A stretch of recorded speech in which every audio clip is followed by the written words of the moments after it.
Just a quick video here showing our T Series, our biggie units, and how you hook up an aftermarket reverse camera. So we're just moving warehouses at the moment, so things are a little bit tight. But so reverse camera, aftermarket 1080p reverse camera. You're going to have a DC plug and like an RCA. So DC goes to power. So your red and black here will need to go to your reverse lights, like power. And the black can actually go to chassis negative. Actually, it normally seems to be better. You can put the reverse light so negative as well, but to chassis is better. So red to the reverse light, like positive, and a black to ground chassis. If you had like an RCA cable that actually had an extra red wire on like this end and a red wire on the other end, then that red wire actually needs to go into the positive here as well. Just so it has the power going down.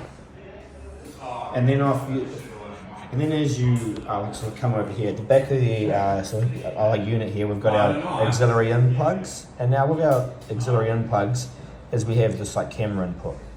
Now that's like a video input, don't worry about that. And there's like a second camera input. We want to use the camera input, it's called like camera.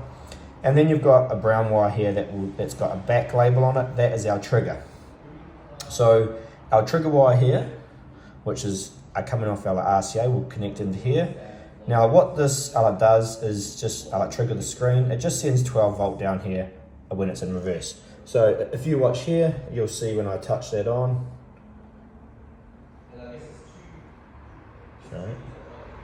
that it goes into reverse and the reverse camera's up. So that is how you hook it up. So those two we joined up and the RCA input is into here. That's how you do run our aftermarket camera onto this here.